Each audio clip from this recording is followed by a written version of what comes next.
ओम नमः भगवते वासुदेवाय। कार्तिक मास की शुक्ल पक्ष की चतुर्दशी को वैकुंठ चतुर्दशी का व्रत रखा जाता है। यदि इस संसार में कोई स्त्री व पुरुष वैकुंठ चतुर्दशी का व्रत पूरी श्रद्धा के अनुसार रखता है तो उसे वैकुंठ लोक की प्राप्ति होती है।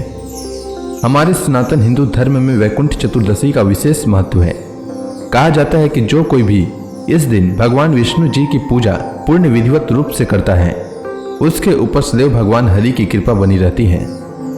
पुराणों व शास्त्रों के अनुसार भगवान विष्णु जी चतुर्मास तक इस सृष्टि का कार्यभार भगवान शिव जी को सौंपकर स्वयं विश्राम करते हैं तथा 4 माह पूर्ण होने के बाद भगवान विष्णु जी कार्तिक मास की शुक्ल पक्ष की एकादशी अर्थात देवउठनी एकादशी को निद्रा से जागते हैं, जिसके बाद वे भगवान शिव जी की भक्ति में लग जाते हैं। कहा जाता है कि वैकुंठ चतुर्दशी वाले दिन भगवान शिव जी और विष्णु जी का एक ही रूप होता है, इसलिए इस दिन संसार का जो कोई भी स्त्री व पुरुष इस दिन वैकुंठ चतुर्दशी का व्रत रखता है उसके लिए सदैव स्वर्ग लोक के द्वार खुले रहते हैं। इसी कारणवश हर व्यक्ति को वैकुंठ चतुर्दशी का व्रत रखना चाहिए।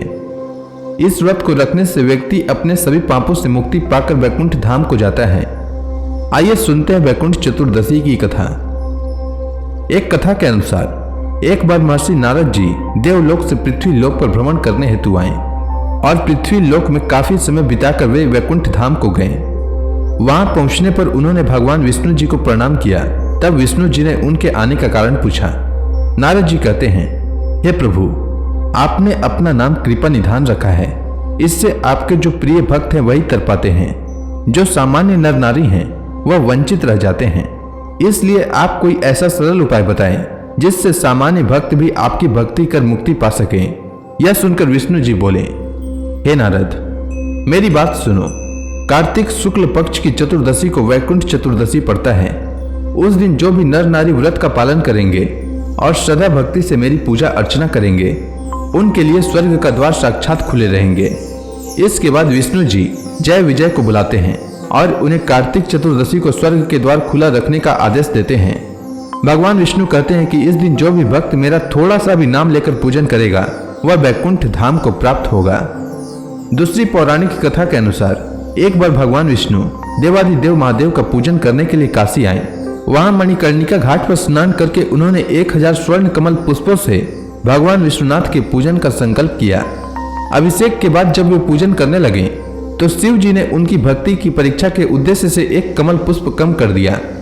भगवान श्री हरि को पूजन की पूर्ति के लिए 1000 कमल पुष्प को चढ़ाने थे। एक पुष्प की कमी देखकर उन्होंने सोचा कि मेरी आंखें भी तो कमल के ही समान है, मुझे कमल नयन और पुंडरीकाक्ष कहा जाता है। यह विचार कर भगवान विष्णु अपनी कमल के समान आंखें चढ़ाने को प्रस्तुत हुए।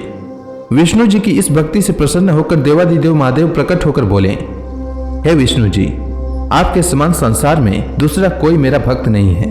आज की यह कार्तिक शुक्ल चतुर्दशी अब वैकुंठ चतुर्दशी कहलाएगी और इस दिन व्रत पूर्वक जो पहले आपका पूजन करेगा उसे वैकुंठ लोक की प्राप्ति होगी। भगवान शिव ने इसी वैकुंठ चतुर्दशी को करोड़ों सूर्यों की कांति के समान वाला सुदर्शन चक्र विष्णु भगवान को प्रदान किया था। शिव जी तथा विष्णु जी कहते हैं कि इस दिन स्वर्ग के द्वार खुले रहेंगे और मृत्यु लोक में रहने वाला कोई भी व्यक्ति अगर इस दिन वैकुंठ चतुर्दशी का व्रत करता है तो उसका स्थान वैकुंठ धाम में सुनिश्चित हो जाता है। तीसरी कथा के अनुसार प्राचीन समय की बात है। धनेश्वर नाम का एक ब्राह्मण रहता था जो बहुत बुरे काम करता था। उसके ऊपर कई पाप थे। एक दिन वो गोदावरी नदी में स्नान करने के लिए गया। उस दिन वैकुंठ चतुर्दशी थी। कई भक्तजन उस दिन पूजा अर्चना करने गोदावरी घाट पर आए थे। उस भीड़ में धनेश्वर भी उन सभी के साथ था। इस प्रकार इन श्रद्धालु के स्पर्श के कारण धनेश्वर को भी पुण्य मिला। जब उसकी मृत्यु हो गई तब उसे यमराज लेकर गए और नरक में भेज दिया।